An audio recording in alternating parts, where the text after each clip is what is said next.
मनुस्मृतीचे सामाजिक स्वरूप. पारिवारिक संबंधाविषयी मनुस्मृती हे एक गोष्ट स्वरूपातील ग्रंथ आहे. वेद, ऋचा इत्यादीसारखे एक सामाजिक वर्गातील व्यवहाराचा आचारसंहिता आहे. या संहितेतील वर्गीय स्थितीचे दर्शन हेच याचे सामाजिक रूप आहे. आम्ही याचेच वर्णन करीत आहोत. आपण मागील भागात मनुस्मृती ब्राह्मण, मनुस्मृतीत शूद्र आणि मनुस्मृतीतील महिला याचे वर्णन पाहिलेत. या अध्यायात आपण त्यातील सामाजिक स्थितीचे चित्रण, चारही वर्णीयांचे आपापसातील संबंधाचे कशा प्रकारे वर्णन केले गेले आहे याचे चित्रण करणार आहोत.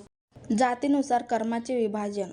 मनुस्मृतीत कर्माचे विभाजन वर्णानुसार केलेले आहे. शूद्राचे कार्य सेवा आहे. शूद्र दुसऱ्या वर्णीयांचे कार्य करू शकत नाही. अर्थात ही मनुस्मृतीच आहे जिने धंद्याची विभागणी जातीनुसार करून दिली.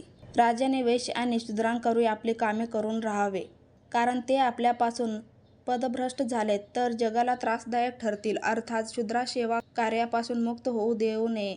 उपरोक्त श्लोकाद्वारे स्पष्ट आहे की ठरवून दिलेली कार्य बळजबरीने करविले जात असे आणि राजा अशा व्यक्तींना दंड देत असे जो आपले ठरवलेले कार्य करण्यास कुचराई करीत असेल. मनूच्या मनुस्मृतीमुळेच मेहतर डोक्यावर घाण वाहतो. मनूच्या विधानानुसारच राजशक्ती राजाच्या आज्ञेच्या बळावर जबरदस्तीने मेहतरांकडून घाण उचलण्याचे कामे करून घेण्यात आले, कारण हे काम करण्यास दुसरा कोणी तयार होत नव्हता आणि हे काम यामुळे त्याच्याकडून करून घेण्याचे ठरले गेले की मेहतरासारखा शूद्र वर्ग सामाजिक उच्चत्व गाठू नये. शूद्रांचे जीवन नरकमय.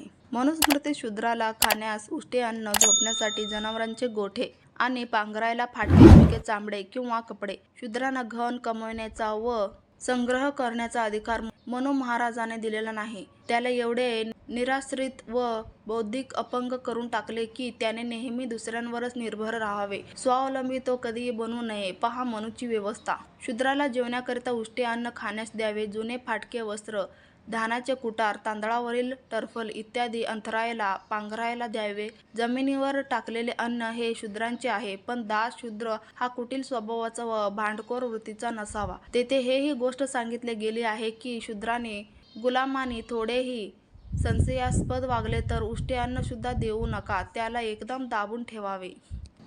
मनूने अस्पृश्यता निर्माण केली. मनूच्या आधी ही समाजात वर्णव्यवस्था होती, परंतु अस्पृश्यता दिसत नसल्याचे जाणवते. मनूने समाजव्यवस्थेतील जातीयतेत अस्पृश्यतेचे जे बीज रोवले टाकले त्याचा कलंक आजही भारतातील समाजरचनेच्या माथी लागलेला आहे.